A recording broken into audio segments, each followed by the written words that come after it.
Jamaica. Make we do the right thing. Make we live good today for a better tomorrow. Talk it out. Don't fight it out. The time by the Ministry of National Security is 6:30. Rape. To define or not to redefine? That's the question. Well, at least we know which side of the argument Lisa Hanna is falling down on. The Member of Parliament for South East St. Anne says, yes, redefine it to remove the discrimination against men and boys. But there are several groups who say no, and they point to the implications for the buggery law as it exists. That's the issue we're going to examine this evening right here on Lead Story, CVM TV.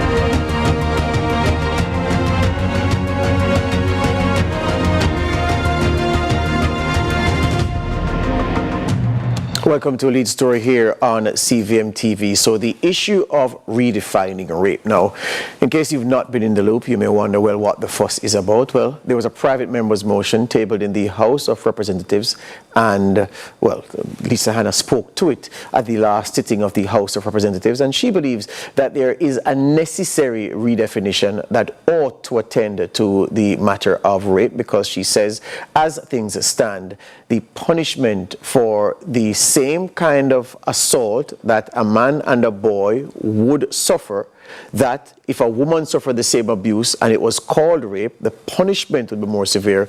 Well, when men suffer the same ordeal, the punishment is scant. She's saying that this is something that ought to be fixed. Rape should be redefined to reflect gender neutrality, and she says she believes that the country will be much better for it. She has strong support along the stakeholder and advocacy groups, but there are some who believe that no, don't trouble that, because if you do that, you'll be altering the balance that exists and the balance that was intended by the framers of the legislations when they put them in place several years ago. So what we're going to do, we're just going to lead you into the discussion, and to set the stage, we prepared this nugget for your understanding. Member of Parliament for South East St. Anne, Lisa Hanna, made a bold move in the House of Representatives by moving a private member's motion asking for the expansion of the definition of rape. And whereas in our law, it is only a man that can rape a woman, and a man cannot experience rape in Jamaica, whether by a man or by a woman, which is presenting a legislative dilemma, creating inequitable legal consequences surrounding how we treat rape in Jamaica. The definition of rape in Jamaica is limited to non-consensual penetration of the vagina by a penis. Advocates have long argued that this definition is limited and should be expanded to include all forms of sex, including oral, anal penetration, and the penetration of sexual organs by objects. The main concern for advocates is that a man under Jamaican law cannot be raped, and other heinous sexual attacks on women using objects or anal penetration is not considered rape. However, efforts to revise the definitions of rape have faced long-standing opposition from Christian advocacy groups such as the Love March movement, the Jamaica Coalition for a Healthy Society, and the Lawyers Christian Fellowship, who argue that attempts to establish a gender-neutral definition of rape is part of an agenda to remove Jamaica's anti-sodomy laws. The Christian groups contend that what obtains in Jamaica's current legal framework, incorporating offenses like grievous sexual assault, is sufficiently able to address the mischief. Ms. Hanna and advocacy groups supportive of her position, however, seem to face an uphill task, as polls as recent as 2022 have revealed that 80% of Jamaicans support the current buggery law. Jamaica's buggery law, for many, represents a moral bulwark for a predominantly Christian society, and a move to amend it will be met with heated debate along clear lines of demarcation. But which side will lawmakers take on this heated issue? Courtney Lewis for Lead Story. Thank you, Courtney. That undergrid produced by Jonathan Atkins. Thank you, John. So that sets part of the scene, the groundwork for what we are going to do this evening. And just before we do that, let's put again for you in black and white, graphically represent what the definition of rape is and what it is that lawmakers, those who believe in what Ms. Hannah is saying, want to change. Rape, as defined, looks like this. Well, we don't have that. Oh, here we go. Definition of rape. A man commits the offense if he has sex with a woman.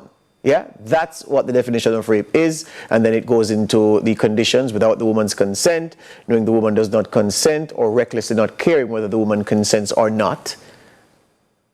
Then we look at the extension of the definition, the buggery law now. Offenses against the person act. Yeah? Section 76, whosoever shall be convicted of the abominable crime of buggery, committed either with mankind or with any animal, shall be liable to be imprisoned and kept to hard labor for a term not exceeding 10 years. And Section 77, that whomsoever shall attempt to commit the said abominable crime, or shall be guilty of assault with intent to commit the same crime, or of any indecent assault, conviction should be for a term not exceeding 7 years with or without hard labor. Now, if we could show you also the sentences for buggery relative to the sentences for rape, and this is part of the crux of what Lisa Hannah is saying. The courts set down a more harsh punishment for rape as opposed to buggery. And she's saying that this inequity in the law needs to be eliminated, and she believes that this can be done by making the term rape gender neutral. All right, let's look at the schedule of offenses, right? So in court, circuit court, rape carries a minimum 15-year sentence, a maximum of life imprisonment. Grievous sexual assault in the parish court, there's no minimum sentence set down, but the maximum sentence, 3 years. Grievous sexual assault in the circuit court, Supreme Court, circuit court, 15 years the minimum, and a maximum of life imprisonment. So she's saying that we should harmonize the legislation where this thing is concerned, this matter of rape. Now, I think we've brought you up to speed in case you weren't aware of the issue. Let me now introduce my guests. Father Sean Major Campbell is an Anglican priest and a human rights advocate. You can find him leading Christ Church in Vineyard Town in St. Andrew. And Philippa Davis is here in studio with me. She's the advocacy officer at the Jamaica Coalition for a Healthy Society. Philippa, welcome. Thank you very much. Father Sean, are you there? Yes, I am. Good evening to you and to all our listeners. Excellent. Let me start with the lady in on the panel. Philippa, define, redefine, or not? No, don't redefine. And why? Because the human body is not gender neutral. Mm-hmm. It's quite sex specific. And you were given some definitions there, but I think you needed to zero in on what does sexual intercourse mean. And because we're talking about parts of the body that have specific purpose, by design, sexual intercourse means vaginal penetration by a penis. Mm-hmm. Vagina with a woman, penis with a male. Yes. Buggery is referring to another part of the body that is not designed for sex. Mm-hmm. So persons may, find sexual arousal and stimulation by various means, but the law is speaking the truth by affirming anatomy and biology, by saying that sexual intercourse is very scientifically defined by these two particular parts of the body, the penis and the vagina. And so the law as it currently stands is accurate in terms of science, and it must be upheld. We understand the concern that MP Hannah has raised in terms of the difference in sentencing, yes, and we appreciate and that sensitivity, but that can be resolved. There are ways that can be resolved. For example, judges can apply the maximum for a successful conviction. They're not currently doing so in all cases. But also prosecutors can apply multiple charges per offense as the facts of the case determine. And so if the sentences run consecutively and the maximum is applied, you could arrive at quite a significant period for sentencing. So the problem that she has highlighted can be resolved with the current law as it stands. So you hit on something there. So you're saying rather than set down concurrent sentences, where if you're convicted for 3 things with an 8-year penalty, you only serve 8 because they run concurrently. You're saying consecutive sentences, which makes an 8-year term, now a 24-year prison sentence. You're saying that's part of the cure. And that is already available under the law. So it is a matter of the prosecutors making that argument to the court and the judge so applying. Yes. Yes. All right. You say you understand an element of what MP Hannah is saying when she says change. But can you also understand why the approach to the redefinition of rape is being taken this way? But it doesn't make sense because the body is not gender neutral. And for the law to conform with reality Yes. and the truth, then it must speak to what exists. Yes. And therefore sexual intercourse concerns two particular parts of the body. Why? Because sex makes babies. Yes. And so the sexual parts that are involved in sexual intercourse can only be the vagina and the penis. But other parts of the body do not make babies, and that is not sexual intercourse. As I said, it may be stimulating, Yes. but scientifically, anatomically, and biologically, let the law speak the truth and align with reality. And just to ensure that my viewers hear you correctly, you are saying that at the plinth, the base of the issue is the definition of what sexual intercourse is. Absolutely. I hear you on that. Father Sean, you have a different perspective. Yes, I do. So I want to recognize, first of all, that it is not true that sex always makes babies. In fact, a lot of the sex that goes on in the world is not about making babies for various reasons. But to come to the subject under discussion, rape, being gender neutral, I believe the powers that be out of necessity to ensure that rape under Jamaican law be gender neutral, object neutral, and orifice neutral. We also should have laws which are facilitating a course for equality and justice. Because if we do not facilitate equality and justice, then men and boys will not be guaranteed equal protection under the law when it comes to sexual violence. I'm sure I'm not hearing you say that as things stand now, men and boys who suffer sexual assault with objects being used to penetrate their orifices, I'm not hearing you say that there isn't justice available for them. No, I didn't say that. What I said was equality and justice under the law. And what do you mean by equality of justice in the example or in the context that you've been speaking and that I just extended relative to rape? In that, under Jamaican law, the way rape is treated, it is not gender neutral. It is not object neutral. It is not orifice neutral. Okay, so what about the argument that Philippa puts on the table that, look, the problems caused by the inequity in the punishment for the range of grievous sexual assault, that those can be easily fixed by fixing up the legislation otherwise and having the court issue the maximum sentences and make the sentences for the range of offenses that go into grievous assault consecutive sentences rather than concurrent sentences. She's saying that you won't have to go the whole hog of redefining rape to satisfy all those things. Respond to that for me. Well, I did not specialize in law, but what I am again reiterating is the place and the value of doing whatever facilitates equality and justice.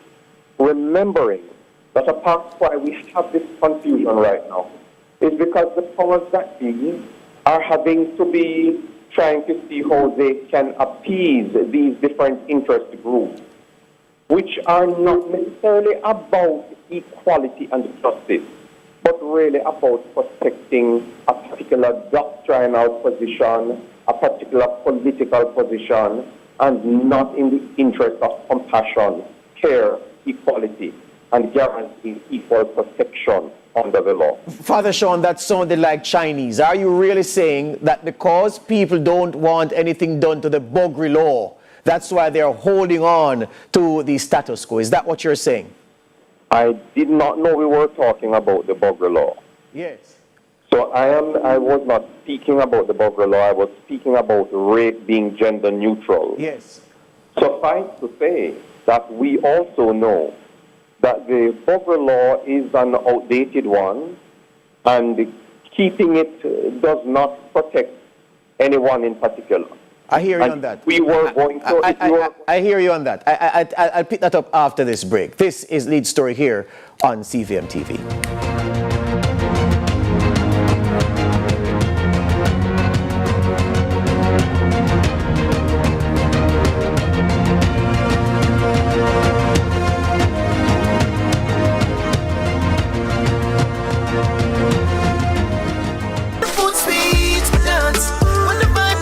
The time by Grace. Taste that moves you is 6:45.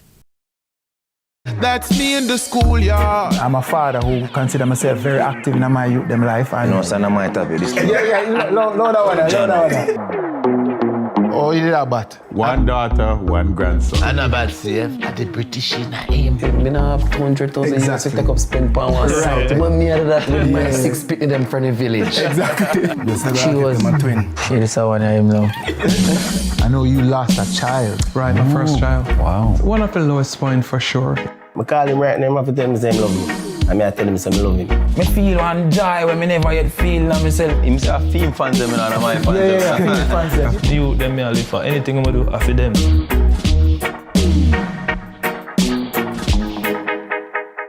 The Cut is brought to you by Flo and Guinness.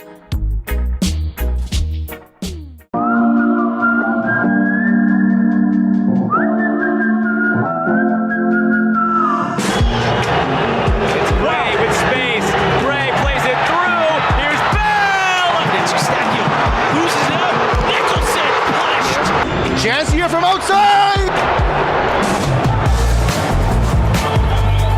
Baseball into the middle, it's a free header, and it's a goal! Copa America 2024, brought to you by KFC, J. Ray and Nephew, Courts, Sunshine Snacks.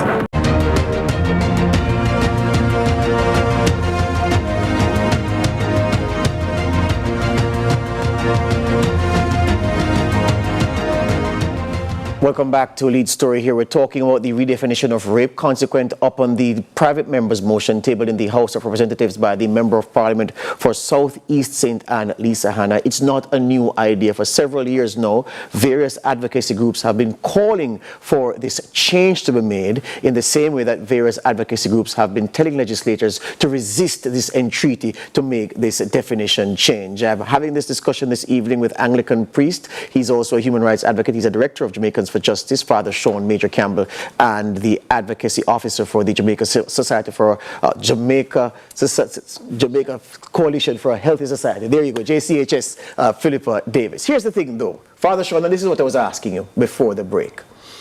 Some people say that the redefinition of rape is a step along the continuum for certain interest groups to change what the law says about buggery.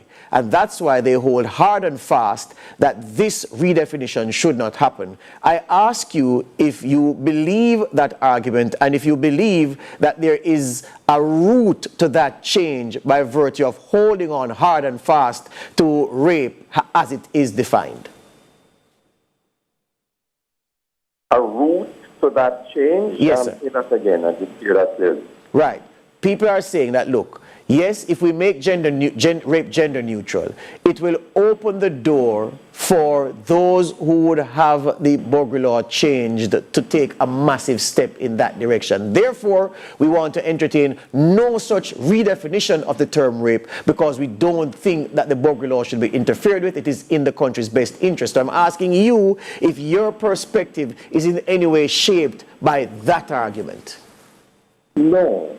I'm simply speaking about the matter of rape being gender neutral, recognizing that sexual assault is always an act of violence informed by power dynamics, and that men and boys are also victims of sexual violence. So if you say that violence is involved in sexual assault, and it invariably is, as Philippa is saying, the conviction for rape or sexual assault, there are other acts of violence that attend to the act of sexual assault, which, if upon conviction, the court applies the right sentence and make the sentences consecutive rather than concurrent, then it eliminates the issue of inequitable sentencing that seems to be at the heart of those like yourself who are saying redefine rape. How do you respond to that? So I repeat, so what we want, as long as the law can facilitate a course for equality and justice for all persons, then it's a win-win for everybody. So then, if the law acts in that way without changing the definition of rape, you'd be satisfied? As long as it acts in that way. Hear you on that. Philippa, you've heard Father Sean reasoning his argument, and he said that, look, it's about equity insofar as the punishment is concerned, gender neutrality, even though he's conceded on the point that, look, as long as the punishment is stiff, it's severe, we'll be happy. But he's saying at the heart of his argument, gender neutrality opens up the door to make that almost a given matter of course. Your perspective on that? Well, I thought we were clearing up his confusion, because it sounds like he's agreeing that as long as the law applied in the sentencing of the case can ensure that there is equity in terms of the severity of the sentencing, then he would be okay. It would not be necessary to redefine the law, and so we can agree on that. We don't need to redefine the law if we simply apply what currently exists. But let me put this to you then, because I put the same argument to him. Perhaps it would have been better served coming to you. People are saying, look, there are some people who don't want to accept the new reality that people express themselves sexually in different ways than were traditional, are more bold-faced with these various forms of sexual expression. As you heard him say, sex is for pleasure, not for recreation. And they're saying that, look, we are in a situation where people want to hold on to this buggery law and see this change of rape's definition as a step towards that. And that's why you are blindly saying no redefinition, because you fear what comes on the back end, no pun intended. Your response to that? Right, with several things. Sex does make babies. Maybe not all sexual intercourse will produce a baby, but the fact is, biologically and anatomically, it's sexual intercourse between the male and female reproductive organs that produces babies. So in terms of our position, it is one to defend the truth, to defend what is anatomically and biologically accurate, is to say that the law aligns with reality. So leave it there. And I would want to say, in terms of our concern about the buggery law, it is not a secret, it is not hidden, that if the buggery law is redefined, if it is touched in any way, it is going to remove the protection of the Savings Law Clause, which currently right now insulates it then from constitutional challenge, and which an independent parliament agreed to. And so we're saying that we can look overseas, what happens in the USA, Canada, and the UK, what happens when they redefine laws, when they ignore the reality of anatomy and biology, when they allow desire to dictate the law. We see that there is an undermining of freedoms, of conscience, of speech, of parental rights, as well as religious liberty. There is confusion that then occurs in school through the curriculum, where you're teaching an activity that is not normal, that is not equal to sexual intercourse, as if it were. And so we're saying we don't want to go down that road. We can learn from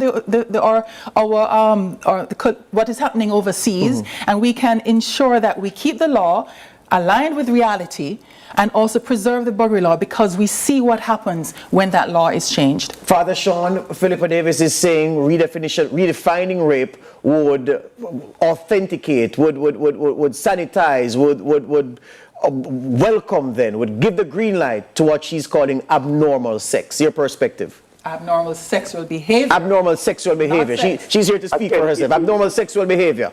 It is an argument that appeals to fear-mongering and to many people who do not wish to do the deeper critical thinking around this matter.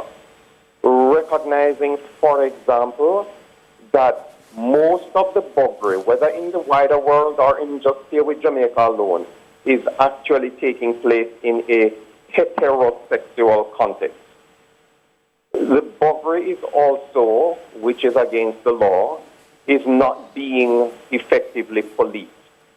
Why isn't Ms. Philippa and her team advocating for more members of the police force to be stationed effectively in places where they may effectively police the matter of buggery.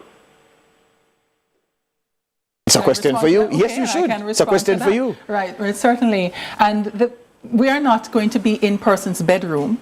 But what we have seen happening in those same countries, the USA, Canada, and the UK, is that persons, particularly those who are advocating normalizing buggery, is that they are taking their bedroom into the street, into the classrooms, into Parliament. And we're saying, we don't want to know what's happening in your bedroom. But the law does set down a boundary as to what is normal or abnormal. And we are saying that this law must stay in place so that persons can say, we don't want to participate in that particular sexual behavior. It is against the law, it is abnormal. And we're saying that sex is defined in a particular way that affirms anatomy and biology. Father Sean, Jamaica Aid Support for Life, just one of the groups that have called on the Parliament over time to make the change along the lines that Ms. Hannah spoke of in her private member's motion, the recent call on the issue. Tell me again, if you've told me before, I wanted to lay it out this time. Why is it our Parliament seems loath to make the change that Ms. Hannah is calling for and that certainly you would support? Well, as with any other Parliament, and we see this not only with politicians, we see this in the church too, it is not easy to make decisions which do not appeal to those who will give their vote or not give their vote. It is not easy to advocate for change and speak in the language of human rights and justice for all when the privileged, the masses, hold a position that would say otherwise.